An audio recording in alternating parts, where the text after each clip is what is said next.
Thank you, Mr. Speaker. The NDP and the Liberals are patting themselves on the back for this fall economic update. They shouldn't. This is a fall update. Canadians are falling and the NDP-Liberal government is failing. Canadians are seeing their standards of living erode and the cost of living skyrocket because of inflation. If you want to get depressed, Mr. Speaker, go grocery shopping. Basic food costs are way up.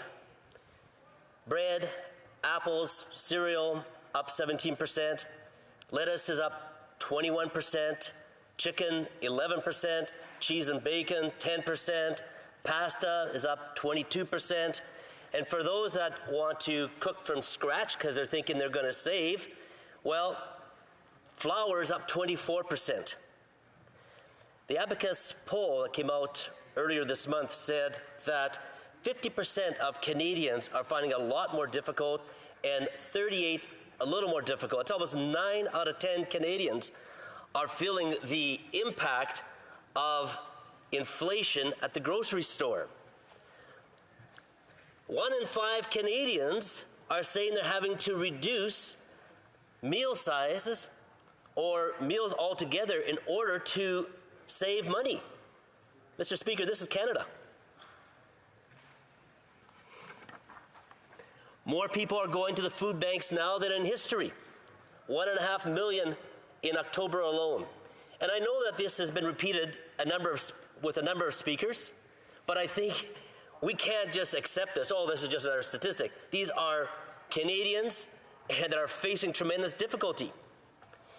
Talked with our local food bank where I live in Pitt Meadows, Maple Ridge, and they said they've never seen anything like it.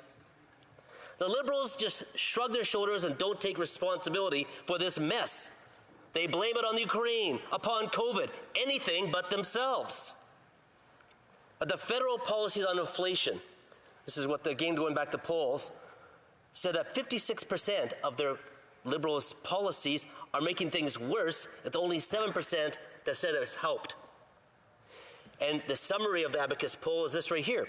Inflation is making life difficult for millions and is the #1 political issue in Canada. The biggest impacts are felt in food, but millions are finding it difficult to cope with their energy and housing costs. Mr. Speaker, on the issue of inflation, Liberals are like a deer caught in the headlights, stunned and dangerous. I've seen deer sometimes in traffic, and they can bounce around anywhere. And what we're seeing is the Liberals making poor decisions that are causing a serious accident inside of Canada.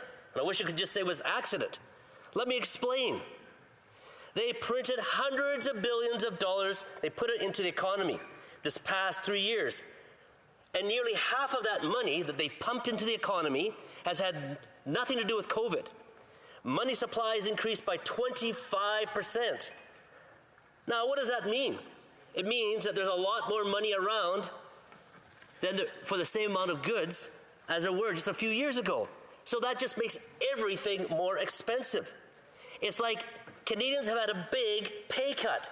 Now, they may not have seen the amount of dollars on their paycheck go down. Matter of fact, it might even gone up a little bit. But because the dollars don't go as far, it is essentially a significant pay cut.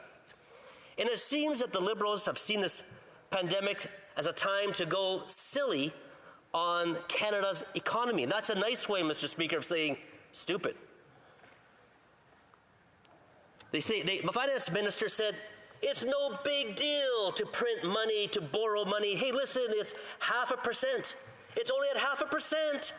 Let's just borrow and borrow and borrow and spend and spend and spend. Well, in the past, they said it's going to be like this for years to come. Well, in the past few months, Mr. Speaker, it has gone up 750%. Yikes. That's how much interest rates have gone up, 750%. So now, trouble. Interest rates alone and what the deficit is going to cost as much as what the government is spending on health care. In this very dangerous time, we're seeing war in Ukraine and threats elsewhere. It's more than they spend on national defense, which is not a priority for them at all. I will say that. Very significant. Canadians are very concerned with energy costs to heat their homes, keep fuel in their cars so they can go to work, go to the supermarket, take their kids to sports. And 75% of Canadians say that this is an important issue. They are absolutely oblivious to our call to axe the carbon tax, which will make everything more expensive and is making everything more expensive, from transportation and food costs to everything.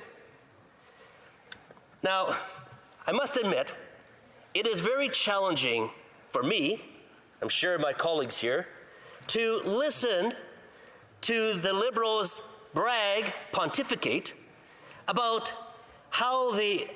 their plan to save the world by doubling home heating costs. They got a tax plan, not a climate change plan. I said double, I should have said triple. Liberals, their plan, which they just promote. Well, we're number 58 of 63 on the greenhouse reduction target. They haven't met any of their targets. It's ridiculous what they're doing. And yet it's full steam ahead towards the iceberg, Mr. Speaker. Full speed ahead. I live in Vancouver area, highest gas costs in North America. It's been up to $2.50 a liter. Something has to give. But the Liberals, they basically saying, have thou no fear. The Liberal government is here. We got bags full of money to scatter. Tremendous, great causes, each one of them. I think that what they put those in there for is really for talking points. To say, well, listen, we're helping this people and this people for the policies that the bad policies we actually brought in. They've lit a fire, an inflationary fire, and they're pretending they're trying to put it out. They've doubled the national debt. They recognize that inflation is not great for them politically. So what do, Mr. Speaker? They said, well, now, how are we going to take care of inflation? Let's ramp up the interest rates.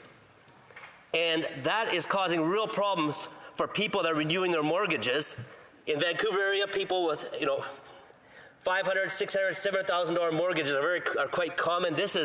People are now going to be paying hundreds, thousands of dollars more a month and a year. And the Liberals, they're just saying, we're going to invest. They keep on talking about investing. We're going to invest in this, invest in that, and we're going to put money in here and put money in that.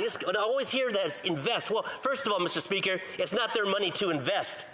It's taxpayers' money.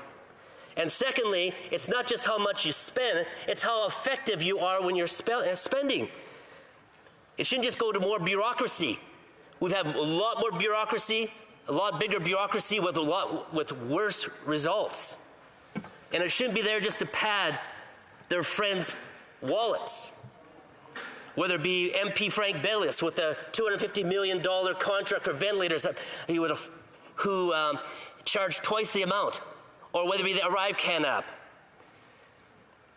Now, just bringing this in right here, the finance minister writes a letter and says that they had a meeting with Schultz, Chancellor Schultz, to get to get them to buy hydrogen, Germany. Well, they didn't say anything about Schultz asking if you can get LNG here to Germany.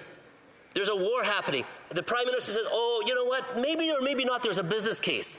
Actually, he didn't say there is. He said not, basically, assent. So what they do, they are now producing this.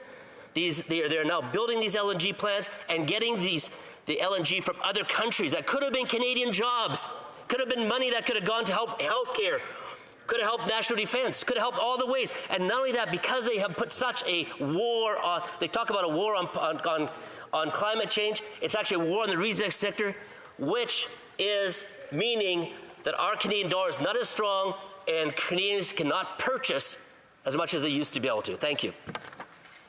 Questions and comments? Question et commentaire.